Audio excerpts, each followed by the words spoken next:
Why would a 6-year-old girl be scrubbing office floors at midnight? And what made a millionaire CEO stop in his tracks? Jonathan Blake didn't believe in fate. He believed in contracts, numbers, and bottom lines. As the founder and CEO of one of New York's most successful real estate firms, his life operated on precision and logic. Nothing in his world was random, and certainly not sentimental. That's why, on a cold Tuesday night well past 10, Jonathan didn't expect anything unusual when he returned to his office on the 31st floor to retrieve a forgotten document. But the moment he stepped through the glass doors of his penthouse suite, the life he knew began to unravel. The office building was nearly empty, the late hour wrapping the corridors in stillness. Most lights had dimmed into a soft glow, casting reflections on the polished marble floors. His footsteps echoed, sharp and solitary. Phone in hand, Jonathan scrolled through a list of unread emails with mechanical detachment. His mind was already elsewhere: plans, deadlines, a board meeting the next morning. He pushed open the door to his corner office, expecting silence. Instead, he stopped dead in his tracks. There, on the floor by the window, was a child. A little girl, no older than 6, wearing a faded blue jumpsuit and oversized yellow gloves, was on her knees scrubbing the tile with a worn sponge. A small bucket of murky water sat beside her, sloshing as she moved. She didn't notice him at first, her small body focused on a stubborn mark near the edge of the glass. The sight was so out of place, so absurd, that Jonathan wondered for a moment if he was hallucinating. But then she looked up. Big brown eyes met his, wide, startled but not afraid. Her chestnut hair was pulled back in a messy braid, and her cheeks were flushed from effort. She blinked once, then looked back down, her hands still moving in slow, methodical circles. Jonathan's voice, usually reserved and commanding, broke through the silence, rough with disbelief. "What are you doing here?" "I'm cleaning," she said simply, as if it were the most obvious thing in the world. "You're cleaning?" His tone sharpened. "You're a child." "Who brought you here?" She paused, sitting back on her heels. "My aunt," she said. "She works here. She said if I help her, I can stay at her apartment. It's small and I have to earn it." Jonathan stared, struggling to process what he was hearing. 1,000 questions raced through his mind. Where was security? How had she gotten inside? Why hadn't anyone noticed? But none of those questions mattered as much as what he was seeing. A little girl working like a janitor at nearly midnight, without supervision, without care. He crouched in front of her, his designer suit creasing at the knees. "What's your name?" "Clara," she said. "Clara Bennett." There was no fear in her voice, just tired acceptance. That was what hit him hardest. Not the work, not the time of night, but the way she said her name like someone who didn't expect to be remembered. Jonathan stood, jaw tight. With one hand, he pulled out his phone and dialed his assistant. "Get building security here, now." Within minutes, security arrived, confused until they saw the child. Then their expressions changed. They found the woman listed on the night janitorial log, Linda Whitmore, Clara's so-called aunt. She was escorted out of the building, protesting about needing the job, about hard times. Jonathan didn't care. He didn't listen. When asked what should be done with the child, he didn't hesitate. "She's not going to a shelter tonight," he said flatly. "She's coming with me." It was impulsive, reckless. The kind of move that would make his legal team lose sleep. But Jonathan had made up his mind. He couldn't walk away from her, not after seeing those eyes, that worn sponge, and that hopeless determination on a face far too young to carry it. The car ride home was quiet. Clara sat in the back seat, legs dangling above the floor, hands folded neatly in her lap. She didn't ask where they were going.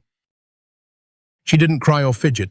She just stared out the window, watching the blur of city lights through the rain-streaked glass. Jonathan glanced at her more than once, trying to understand what he had just done. This wasn't a business move. It wasn't charity. It felt like inevitability. like something in him that had long been dormant had stirred awake. When they reached his penthouse, the doorman raised an eyebrow but said nothing. Clara followed Jonathan silently through the sleek lobby and into the private elevator. Her small sneakers squeaked on the hardwood floor as they entered his apartment. He showed her the guest room, clean, minimal, with white sheets and a soft reading lamp. "This is your room for now," he said, his voice uncertain for the first time in years. "If you need anything, I'm across the hall." She nodded, walked in, and sat on the edge of the bed. "Thank you," she said. He blinked, caught off guard by her calm.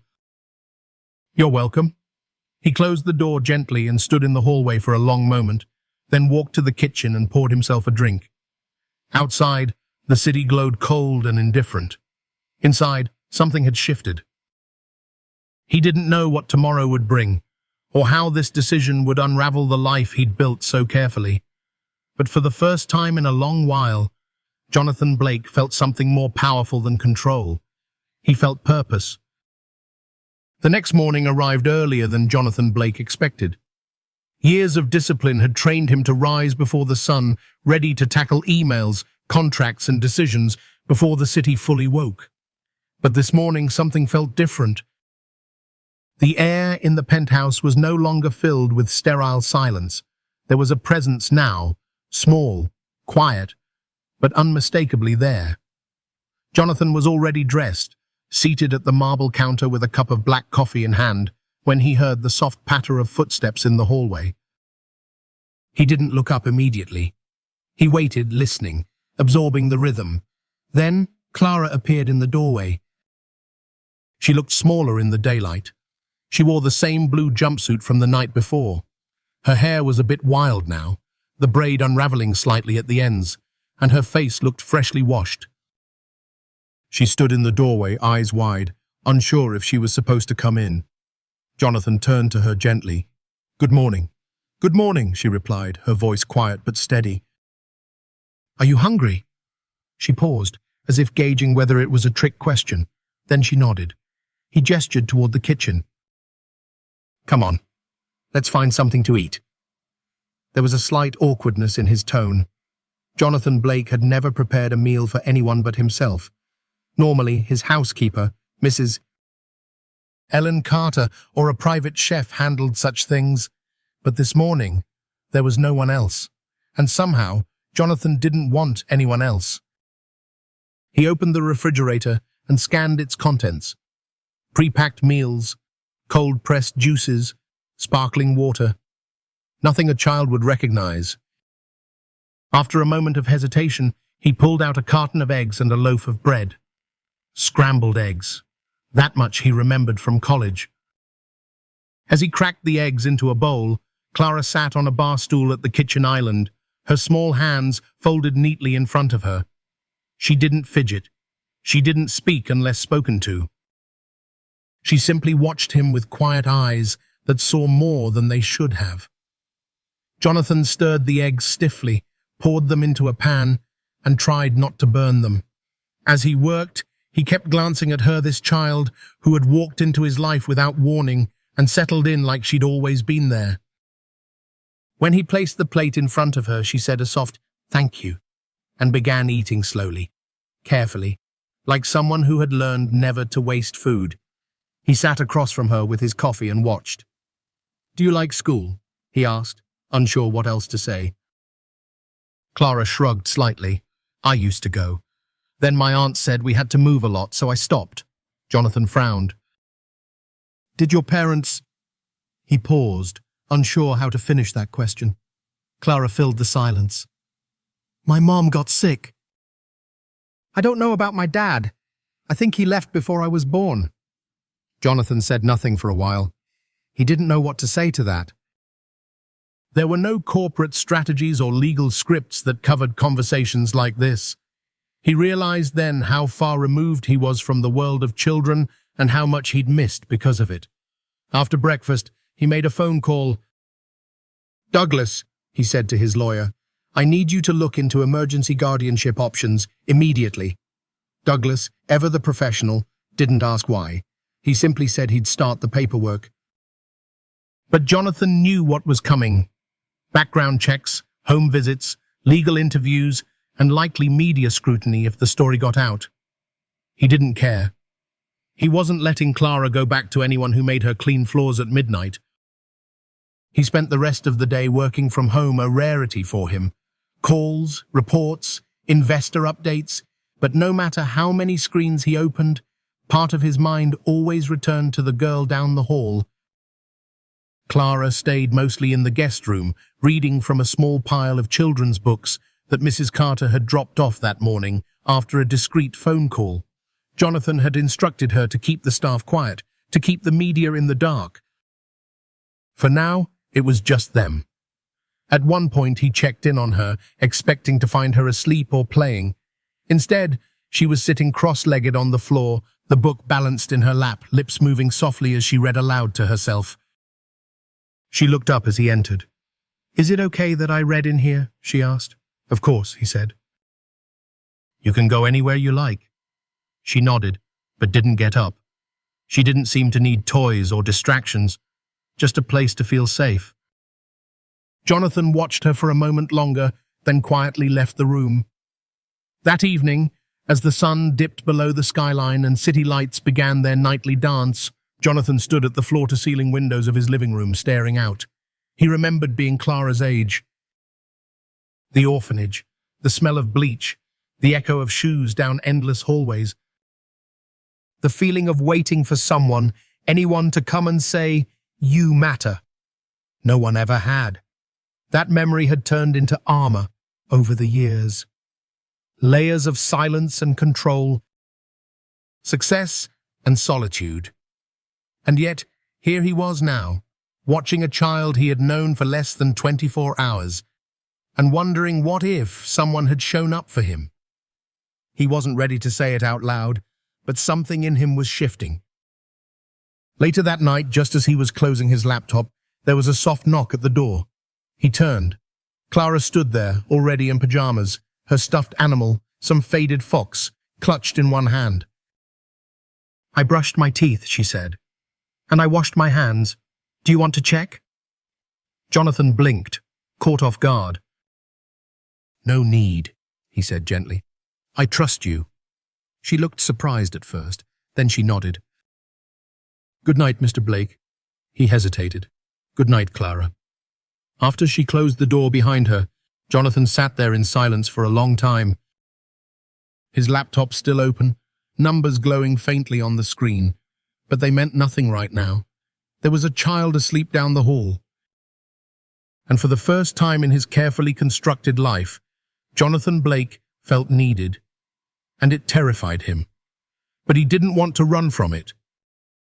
The next few days unfolded with a quiet rhythm that neither Jonathan Blake nor Clara Bennett tried to disturb. It wasn't that life had suddenly become normal. Nothing about this situation was, but there was a stillness that settled between them. A delicate truce between a man who had spent decades fortifying himself against vulnerability and a child who had never been allowed to express any. Clara continued to surprise him. She woke early without being asked, made her bed with precision, and folded her pajamas as neatly as hospital linen. She asked for nothing. She took up little space and made little noise, and that more than anything troubled Jonathan. This wasn't a well-behaved child. This was a child who had learned to survive by disappearing. Each time he passed her bedroom and saw her reading quietly, or sitting with her knees drawn up by the window, he was struck by the weight she carried in silence. She didn't throw tantrums, didn't complain, didn't demand attention. But in her restraint, Jonathan saw something deeply familiar, something that brought back memories he had locked away long ago. One evening, just after dinner, he was cleaning up the dishes when he caught her standing near the living room window. She was watching the city lights flicker on, her small arms wrapped tightly around her chest. He dried his hands and approached her slowly. "You all right?" She nodded without looking at him. "You sure?" he asked gently. She hesitated this time, then whispered, "Do you think they'll make me leave?" The question caught him off guard. There had been no mention of it from her before, no sign that she was even aware of the delicate legal threads holding her situation together. But of course she knew. A child like Clara always knew. "I don't want to leave," she added, her voice barely above a breath. "It's quiet here." "Nobody yells." Jonathan knelt beside her, placing a steady hand on her shoulder. "No one is making you leave right now," he said, "and I'm doing everything I can to make sure no one does." Clara looked at him for a long moment, her eyes searching his face as if trying to decide whether to believe him. "Do you promise?" she asked, voice trembling just slightly. Jonathan exhaled slowly. He didn't make promises. Not in business. Not in life. Promises were fragile. Emotional. Risky. But looking into her eyes, those wide brown eyes too old for her age, he didn't hesitate. "I promise I won't let anything happen to you." She nodded slowly, not with dramatic relief, but with quiet acceptance. Her shoulders dropped a little, and her arms relaxed from around her chest. That night, long after she had gone to bed, Jonathan wandered the apartment restlessly. He ended up in a storage room he hadn't opened in years. It was a space filled with sealed boxes from old moves, past relationships, fragments of a life he had tried to compress into data and deadlines. He flipped the light switch and stood in the doorway, staring at the clutter. After a moment, he began to dig. There, beneath a dusty crate of college memorabilia, he found a cardboard box marked in sharp black ink. Michael Blake. Personal files. Michael had been his legal name until he'd changed it in his late 20s to Jonathan, the name he associated with power, with the man he had become. He carried the box to the hallway and opened it. Inside were fragments of a childhood better left forgotten, a tattered sweater, a photograph of a group home with peeling paint and chain-link fences, and at the bottom, a thin folder held together with a rusted paperclip case file. He sat down against the wall and opened it. Social worker notes. Behavioral evaluations. Placement history. Disconnected. Emotionally distant. Resistant to affection. He scanned the reports with a detached kind of horror. Page after page documented a boy who never bonded, who moved from home to home, who learned that silence was safer than hope. He remembered the bedshard and cold. The other kids loud, unpredictable. He remembered the way people would come and go, promising to care, and then disappearing without a word. It had taken him years to stop expecting someone to show up for him. Now Clara had shown up in his life, uninvited, unexpected. But deeply, undeniably there, and he refused to let her become a file in someone's drawer. The next morning, he called his attorney and made the decision final. "I want full emergency guardianship," he said firmly. "Start the paperwork now." "Jonathan," Douglas replied, his voice cautious, "this won't be simple. You'll need home evaluations, court approval, possibly even an investigation." "Are you sure?" Jonathan looked out the window, where the city was just beginning to glow under the early morning sun. "I'm sure," he said.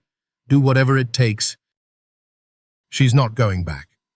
Later that afternoon, Jonathan picked Clara up from a short appointment with a pediatrician, a kind woman, who had given her a clean bill of health and a gentle smile. They stopped by a small children's store on the way home. Clara hesitated at the entrance, her hand lingering on the doorframe, like she wasn't sure she was allowed inside.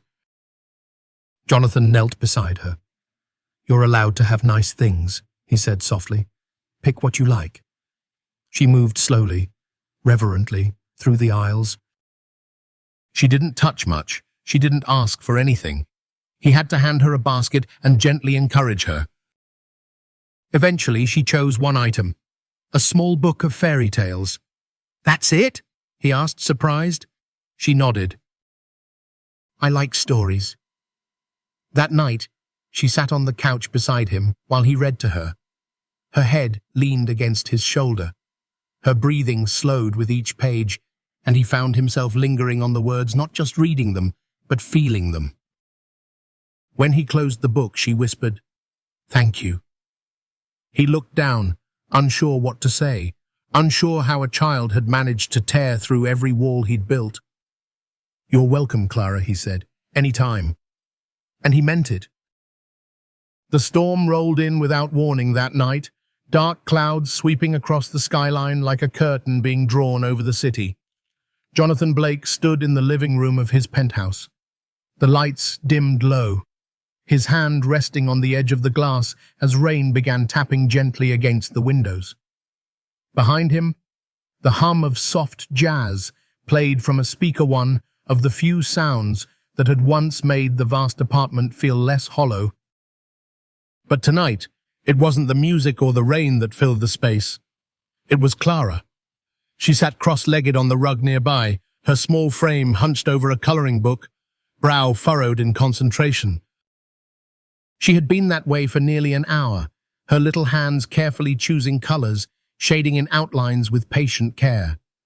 Every so often, she would look up, glance at him, and return to her task, as if checking to make sure he was still there. Jonathan couldn't remember the last time someone had done that, looked for him just to be sure. He turned from the window and walked over, crouching beside her. "You working on something special?" Clara held up the page. It was a drawing of a house with a sun overhead and a small figure standing by the door. "This is the place we went today," she said softly, referring to the children's store they had visited.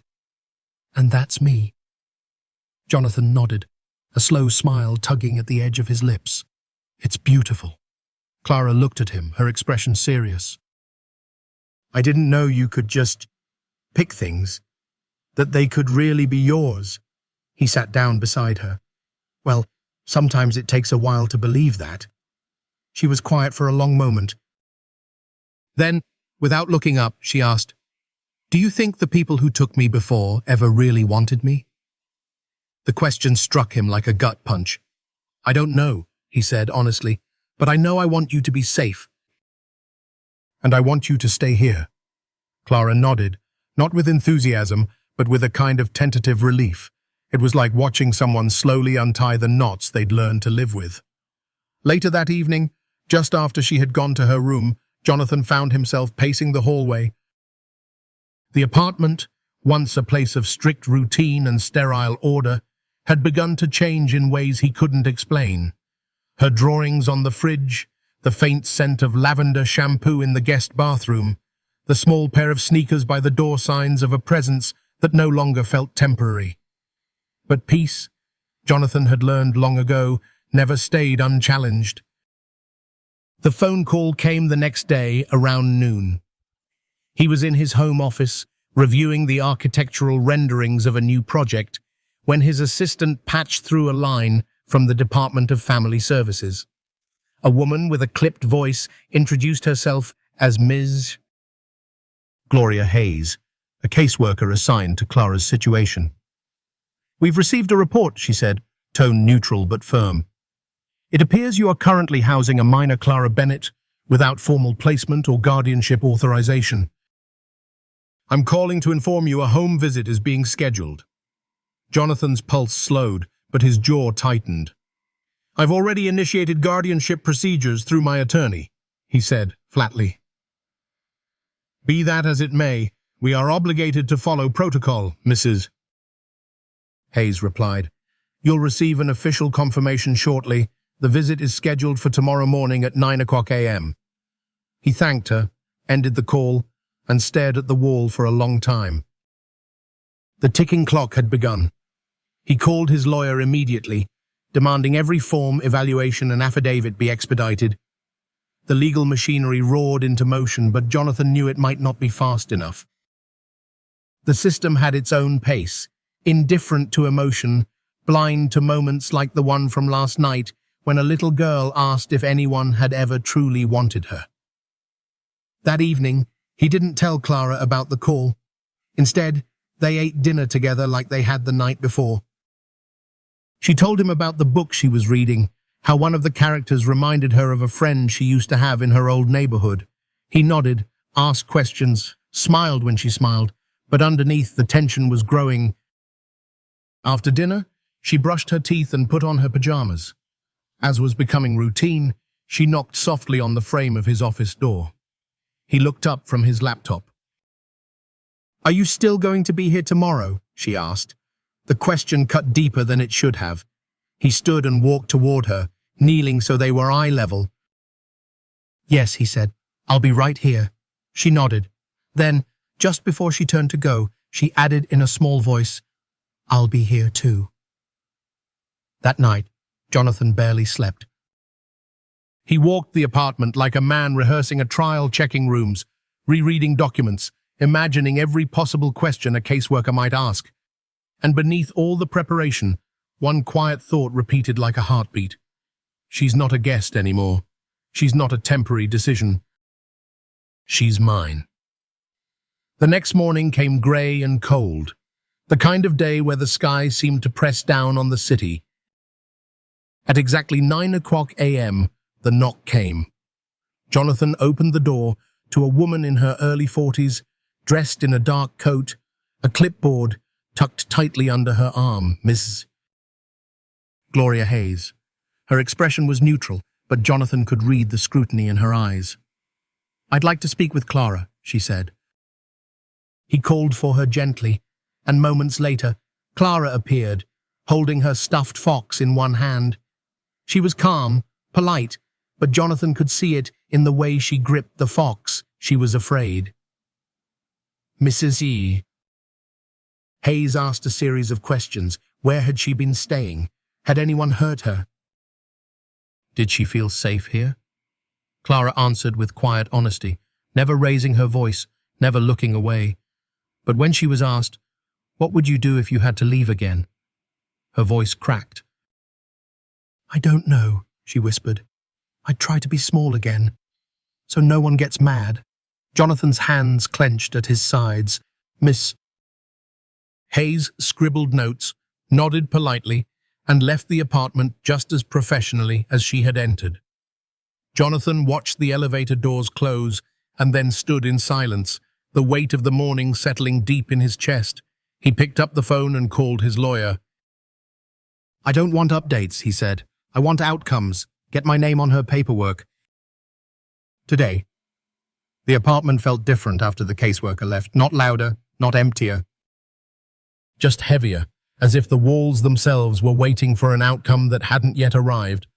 Jonathan Blake stood near the window, arms crossed, eyes on the skyline, but mind elsewhere. Below him, the city moved like always, cars, people, sirens, lights. But up here, everything felt paused. Clara was in her room. She hadn't said much since the interview.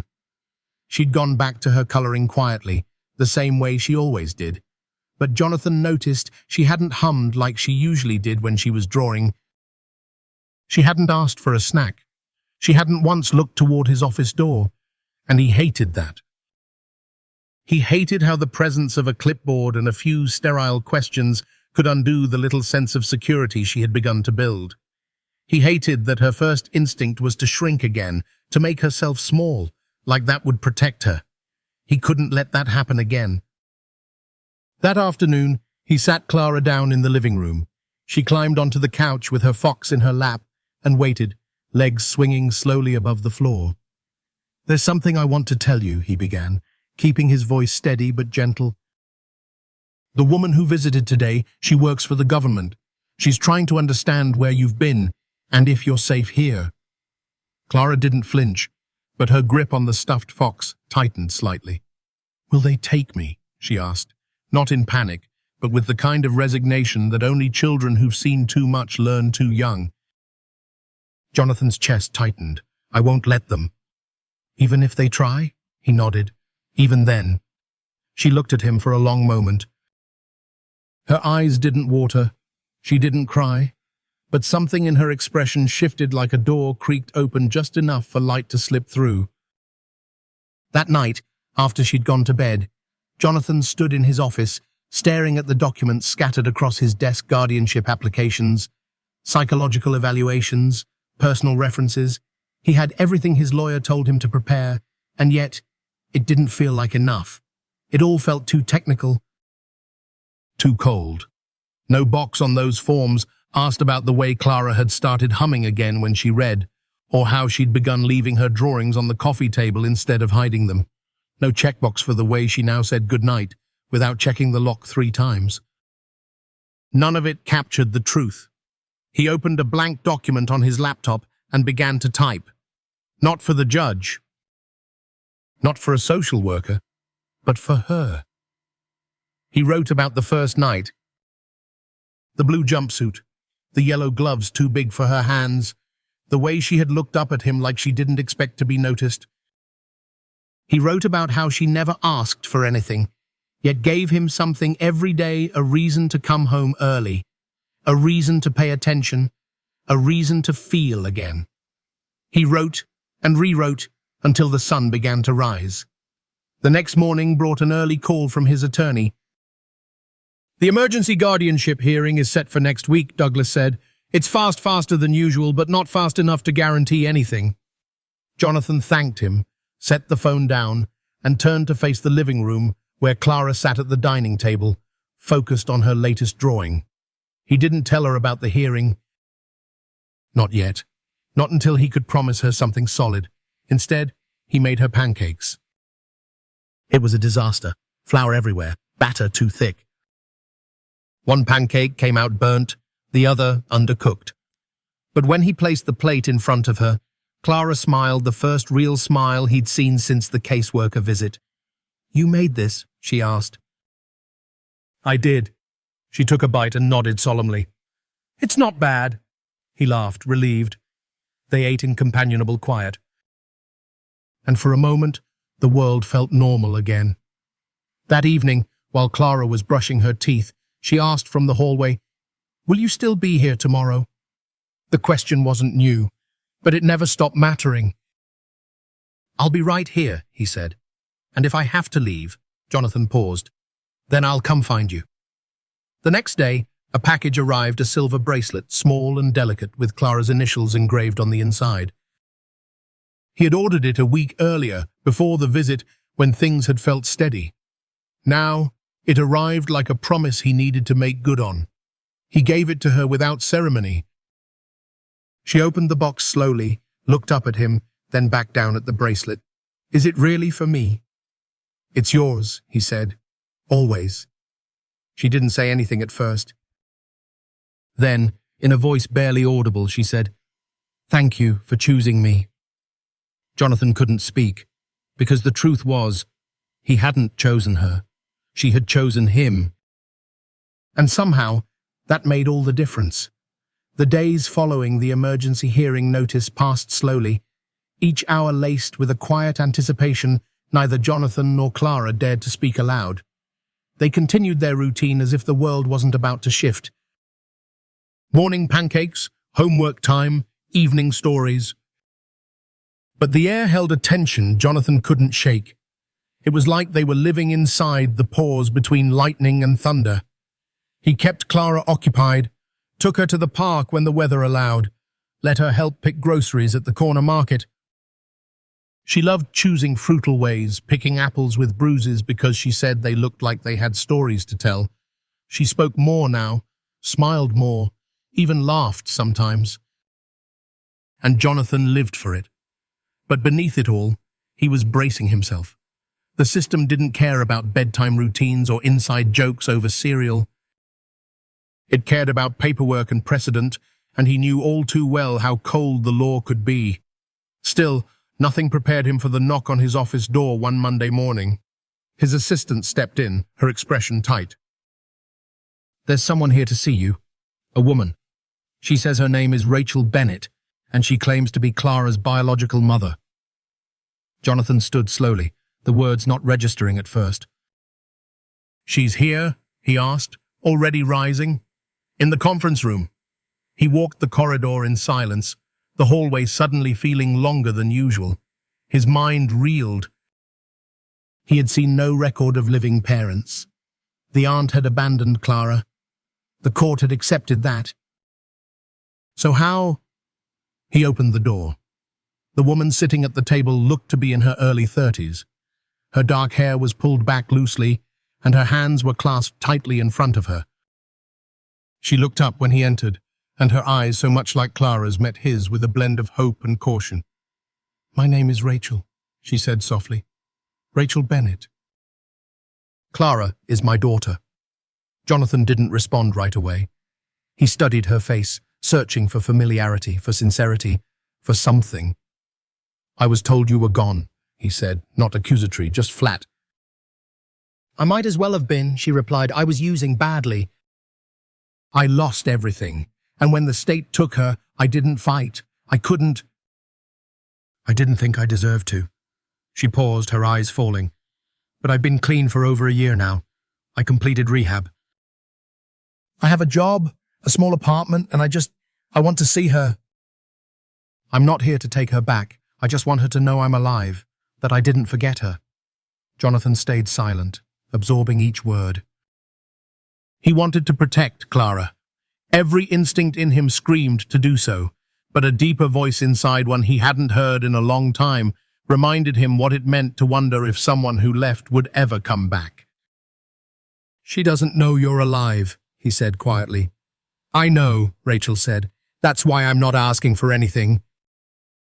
Just the chance to explain." Jonathan rubbed his forehead. This isn't going to be easy. I wouldn't expect it to be." That night, after dinner, Jonathan sat Clara down in the living room. He took his time. "Clara," he began gently, "there's something I need to tell you. Something important." She looked up, curious but calm. "Your mum, she's alive." "Her name is Rachel. She was very sick for a long time. That's why she couldn't be with you. But she's better now, and she wants to see you, not to take you away." "Just to talk if you want to." Clara was quiet for a long moment, then, "Did she stop loving me?" Jonathan shook his head. "No, she was hurting, but she never stopped loving you." "Does she want me to live with her now?" "No," he said immediately. "She just wants to talk." "Only if you want to. I'll be with you." Clara lowered her eyes. "Can you come with me?" Jonathan smiled gently. "Of course." The meeting took place in a neutral space with a counselor present, a small room with soft lights and a single round table. Rachel sat across from them, her hands folded in her lap. She didn't reach out, didn't push. She simply said, "Hi, Clara." "You've gotten so tall." Clara said nothing at first, her expression unreadable. Rachel began talking, not too fast, not too emotional. She spoke of her mistakes, her struggles, the choices she regretted. She didn't ask for forgiveness. She only asked for the chance to say the things she hadn't been strong enough to say before. Clara listened in silence. When Rachel finished, Clara finally spoke. "I don't remember your voice." Rachel's face crumpled, but she nodded. "That's okay. Maybe one day you will." On the ride home, Clara leaned against Jonathan in the back seat. She didn't speak until they were almost at the building. Then softly, "Will you still be my dad, even if I talk to her sometimes?" Jonathan looked at her, his heart full and aching all at once. "Always," he said. "That will never change." She nodded, rested her head on his arm and closed her eyes. It was settled. Not because the world had made it simple, but because she had made a choice. Not between two parents, but for herself. Spring arrived slowly in the city. It crept in like someone unsure if they were welcome, hesitant, quiet, but unmistakably present. The trees in the park near Jonathan Blake's apartment had started to bloom, their branches lifting toward the sky with soft pinks and pale greens. It had been a long, grey winter. But now, as the sunlight poured gently through the windows each morning, everything felt like it was starting over. Jonathan had never noticed spring before. Not really.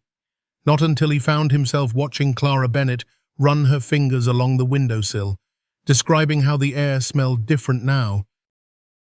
"Lighter," she said, like things were growing. It was in those moments that Jonathan realized how much had changed, not just for Clara, but for himself. Life had taken on a new shape. It moved to a different rhythm. He still worked. Still met with board members and reviewed development plans, but he no longer rushed home to an empty apartment and silence. Now there were drawings on the fridge, a toothbrush beside his own, a small laugh that echoed down the hallway when he least expected it. Clara had stopped asking if she was allowed to touch things. She no longer sat on the edge of the couch with her feet together like a guest in someone else's home. She sprawled out now, letting her fox plush rest beside her. She left her books on the coffee table, her shoes near the front door. She had begun to trust that she belonged, and Jonathan, he had started to trust it too. The night before the final guardianship hearing, Clara came into his office holding a piece of paper behind her back. She looked shy but excited, a rare expression on her otherwise careful face. "I made something," she said. He smiled. "Let's see it."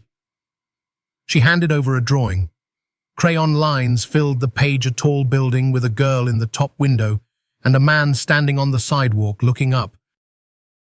Jonathan recognized it immediately. "That's the night we met?" She nodded. "But this time you saw me." He stared at the drawing for a long time, unable to speak. "Is it okay?" she asked, suddenly uncertain. "It's perfect," he whispered. That night he gave her something in return. A silver bracelet with her initials engraved inside. He had kept it in a small box in his desk, waiting for the right moment. Clara opened it slowly and stared at the engraving for a long time. "Is this really for me?" Jonathan nodded. "Yes, just like you're really mine." She didn't say thank you. She didn't need to. The way she slipped it onto her wrist and held it like something precious said more than words ever could. The next morning, they dressed carefully. Clara wore the light blue dress she had chosen herself. Her hair was braided neatly, and the bracelet glinted gently on her wrist. Jonathan wore a dark suit, simple but sharp. Not to impress, just to be steady. They held hands in the back seat of the town car all the way to the courthouse. Inside, the courtroom was quiet, no jury, no reporters. Just the judge, a few officials, and a small group that now made up Clara's world. Jonathan spoke clearly, confidently. He answered every question with calm sincerity about income, stability, childcare, emergency plans. He had practiced all of it, but nothing prepared him for the moment when the judge turned to Clara. "And you, young lady," she said gently, "can you tell me in your own words where you would like to live?" The room fell still. Clara looked down at her hands, then over at Jonathan. Her voice, when it came, was quiet but unwavering. "I want to stay with him," she said, "because when I was alone, I didn't feel real. But when he talks to me, I feel like I exist. Like I matter." Jonathan's throat tightened. He didn't look away. He squeezed her hand gently, and this time, she squeezed back. The judge took a long pause before speaking. "This court grants permanent legal guardianship of Clara Bennett to Mr. Jonathan Blake," she said, "with all rights and responsibilities therein." The words didn't echo through the room. They settled, quiet and warm, like sunlight landing on skin after a long winter. Outside the courthouse, Jonathan lifted Clara into his arms. She wrapped her arms around his neck and whispered, "Is it okay that I still feel like it's not real?" He hugged her tighter. "It feels real to me every second." Clara smiled and leaned her head on his shoulder. That was enough. In the weeks that followed, Jonathan found himself thinking about something that had been simmering in the back of his mind for a while, a place for kids like Clara. A place for the ones who had been forgotten, pushed aside, told in 100 different ways that they didn't matter. So he did what he knew how to do. He purchased a quiet, run-down school building in Brooklyn and began converting it into a community center for children in crisis. The plans included reading rooms, art studios, a small health clinic, and private apartments for short-term placement. But more than that, it would be a place filled with kindness. He named it Bennett Haven, not just for Clara, but because of what her name had come to mean to him: hope, presence, and the courage to see someone as they are. Clara visited the site with him often. She chose the color for the walls in the reading room, a pale lavender, soft and calm. She picked out the first books for the shelves. She walked the hallways with quiet pride, introducing herself to workers and asking questions about blueprints and furniture deliveries. "You used to build buildings," she said one day. "Now you're building something else." Jonathan looked at her, then at the space coming to life around them. "I'm building a place where someone like you never has to feel invisible again." Clara stepped closer and took his hand. "That's the best thing you've ever built." Jonathan smiled, his heart full in a way he never knew was possible. And for the first time, forever didn't feel like a word meant for other people. It felt like home. The grand opening of Bennett Haven wasn't grand in the traditional sense. There were no speeches from politicians, no camera crews or red ribbons, no press releases or sponsorship banners. Jonathan Blake didn't want fanfare. He wanted warmth. He wanted the building to speak for itself. And that day, it did quietly, gently, the way all the best things do. The old school building had been transformed. The chipped bricks had been repointed and painted in calming tones. Soft lighting glowed behind new windows. Inside, shelves were lined with books, corners filled with beanbags and blankets, art supplies neatly arranged in open trays. There was a kitchen stocked with snacks, a therapy room with soft chairs and tissue boxes, and bedrooms that didn't feel like afterthoughts. Clara stood in the entryway, wearing her favorite cardigan and the silver bracelet Jonathan had given her. She held a small note card in one hand, the edges creased from nervous fingers. Jonathan kneeled beside her. "You don't have to speak if you don't want to," he said quietly. She looked up at him. "I want to. Then I'll be right here."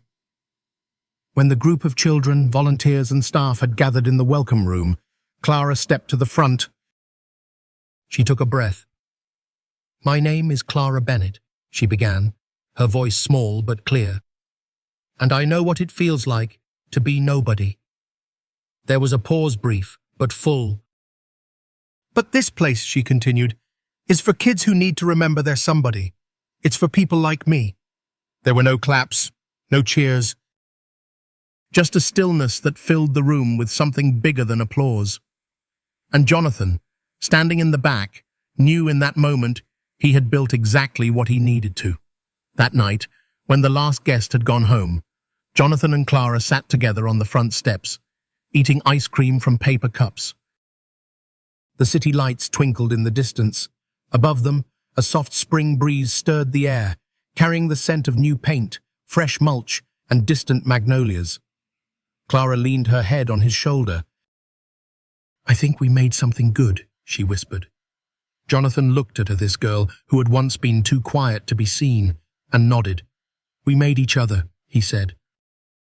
In the weeks that followed, Bennett Haven began to fill with the hum of quiet miracles. Some children came for a day, some for weeks. Each one carried a story, a weight they didn't always know how to name. And yet something about the space, its softness, its welcome, allowed them to breathe. Clara visited often. She helped sort donations, shelved books in alphabetical order, and even taught a younger boy how to color inside the lines, but mostly she just was there. Present. Open.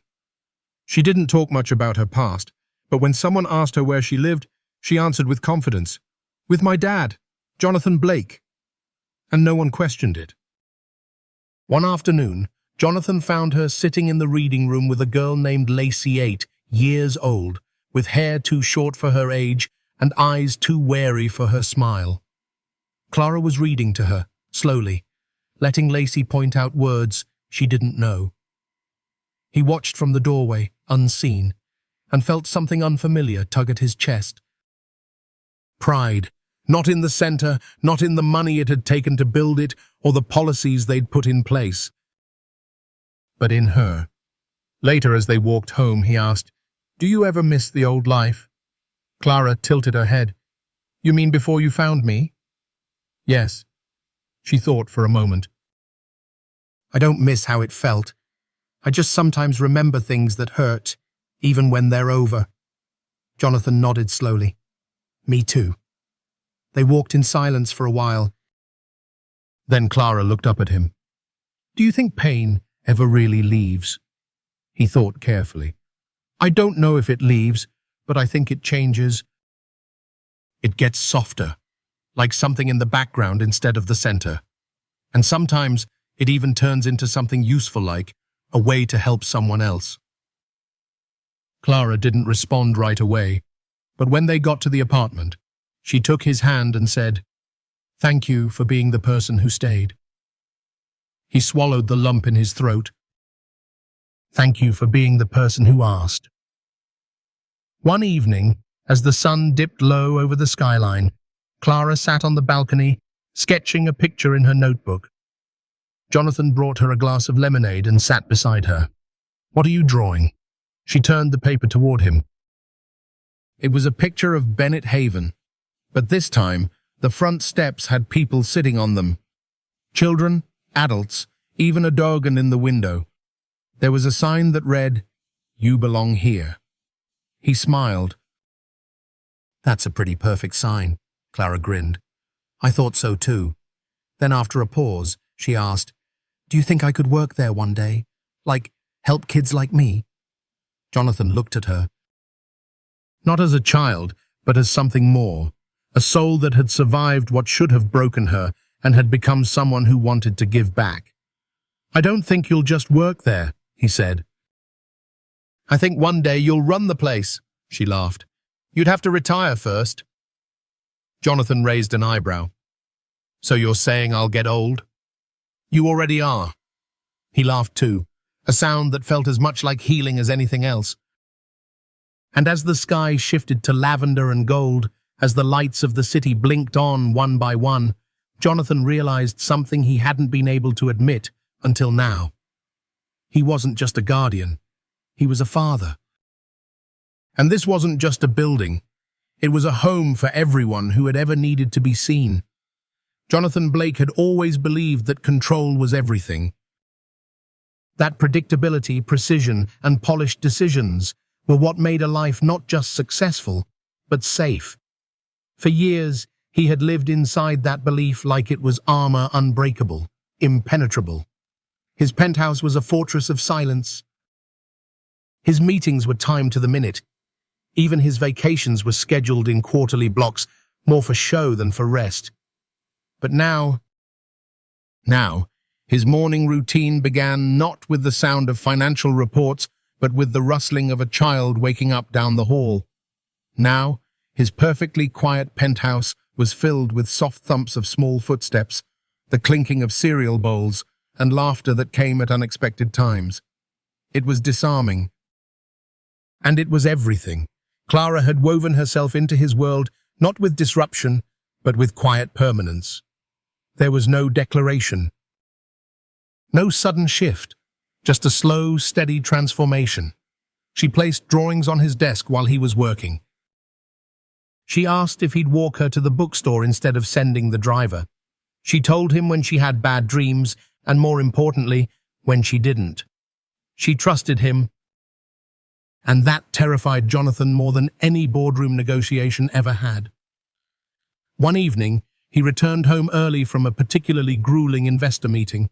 Clara met him at the door, her eyes wide and excited. I made dinner, she said, pointing toward the kitchen. Jonathan blinked. You cooked? Sort of, she said proudly. Mrs. Carter helped, but I picked the recipe. On the table was a plate of spaghetti, 2 napkins folded unevenly, and a single candle flickering slightly off-center. Jonathan sat down, loosened his tie, and looked across the table at the little girl who had somehow redefined the word home for him. This looks amazing, he said. Clara beamed. They ate together, no phones, no schedules, no distractions. Afterward, while Clara was brushing her teeth, Jonathan stood in the living room and looked around. He noticed things now that he used to overlook, the way her shoes sat askew by the door, The crayon box half open on the floor, the family photo she'd insisted they frame, a selfie of the two of them with toothpaste on their chins. It was imperfect. And it was perfect. That night, as he sat at his desk, reviewing emails with one eye on the clock, Clara came to the doorway, wearing her pajamas and holding her fox plush. "Can I ask you something?" she said. "Ask you?" Jonathan pushed his chair back. "Anything." She stepped into the room, her voice quiet. "Do you ever wish I hadn't come?" The question stopped him. He stared at Herat, the seriousness on her face, at the small flicker of fear behind her eyes. "No," he said firmly. "Not even once." She nodded, as if she had expected him to say that, but still needed to hear it out loud. "Sometimes," she whispered, "I wonder if I'm too much, if I mess up the life you had before." Jonathan stood and walked over, kneeling so they were eye level. "Clara, before you came I didn't have a life, didn't. I had a routine, a business, a calendar full of things that didn't matter when I closed the door at night." He took her hands gently in his. "You didn't mess anything up, you gave it meaning." She didn't speak, she simply leaned forward and wrapped her arms around him. And in that moment, Jonathan felt something he hadn't felt in decades, peace. But peace, he knew, was never guaranteed. One Monday morning, back at the company headquarters, Jonathan was reviewing final designs for a luxury development he had nearly abandoned during the early days with Clara. He had poured himself into the Bennett Haven project instead. Now, this one felt hollow, no matter how beautiful the blueprints looked. His assistant knocked on the glass and stepped in. "There's someone here to see you. She doesn't have an appointment, but she said it's urgent." Jonathan looked up. "Who?" "She says she's with the Department of Family Services." His stomach tightened. He stood and walked to the private conference room. A woman in her 40s sat at the table, her briefcase unopened. Her face was unreadable. "We've received notice," she began, "that the biological aunt who previously claimed guardianship of Clara Bennett Linda Whitmore has filed a motion for reconsideration." Jonathan's jaw clenched.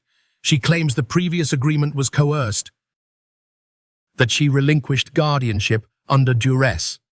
"That's a lie," Jonathan said coldly. "She abandoned Clara, left her to scrub floors at midnight." "I have building logs, witnesses, security footage. She'll be heard by a family court judge next month," the woman said. "You'll be notified of your appearance date." Jonathan didn't respond. He simply nodded once and left the room. He drove straight home. Clara was sitting at the kitchen table, working on a puzzle. She looked up when he entered and immediately knew something was off. "What happened?" Jonathan knelt beside her, placing a hand gently on her back. "There might be another hearing," he said carefully. "Someone is trying to say you shouldn't be here with me." Her eyes darkened. "My aunt?" He nodded. Clara looked down at her hands, then whispered, "I don't want to go back." "You won't," he said, his voice steady. "I'll fight, with everything I have." She looked up at him, searching his face. "Do you promise?" "I promise," he said, "and I've never meant anything more." The weeks leading up to the court hearing passed like walking through fog. Jonathan Blake tried to keep things normal.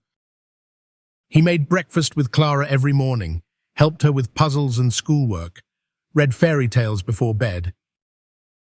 But under the surface, the anxiety hummed like a low engine that never turned off. He knew how courtrooms worked. He knew that facts and evidence mattered, but so did impressions, precedent, and paperwork. And people like Linda Whitmore, who had already failed Clara once, knew how to twist stories. Jonathan had seen it too many times in business. The truth wasn't always what won, it was what could be proven. He had his legal team preparing for everything: witnesses, testimonies, statements from teachers and therapists, photos of the home, affidavits from social workers who had seen Clara blossom under his care. But still, he was afraid, not for himself, for her. Because this wasn't just about custody, it was about belonging. About the home they had built, not with bricks and paperwork, but with bedtime whispers and early morning hugs, with drawings on the fridge and tears wiped from small cheeks, with the sound of her laughter echoing through rooms that had once known only silence. The night before the hearing, Jonathan found Clara on the balcony. She was sitting with her arms wrapped around her knees, her chin resting on top. The city stretched below them in a sea of lights. She didn't turn when he stepped out. "Can't sleep?" he asked softly. She shook her head. "I had a dream." He sat beside her. "Want to talk about it?" She shrugged. "I was back at her apartment, my aunt. I was trying to clean the stairs again. But no one was there, just the bucket, and my hands hurt." Jonathan placed a hand gently on her back. "It's not real anymore," he said. "You're here now." She nodded, then looked at him. "What if they don't let me stay?" He exhaled slowly. "Then we keep fighting, you and me, together." She reached for his hand and held it tightly. "I don't want to be part of two stories," she whispered. "I want one, with you." Jonathan blinked hard, his throat tight. "You already are," he said. "You're my story now." The next morning was cold and grey, as if the sky had pressed pause. They dressed in quiet. Clara wore a navy dress with a small silver ribbon in her hair.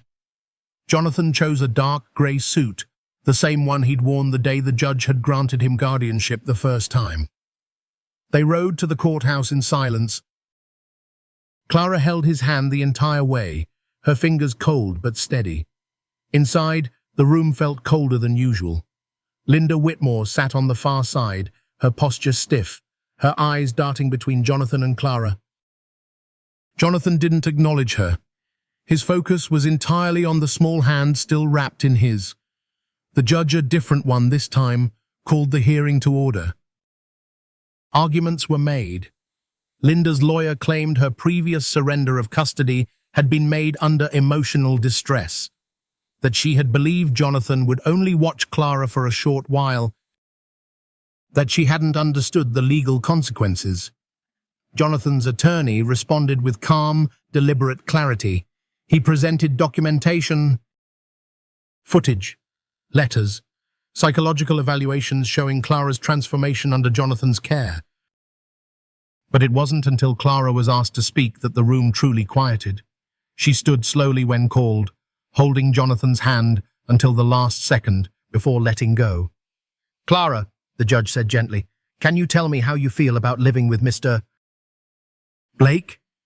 Clara took a breath, then another. Her voice was small but strong.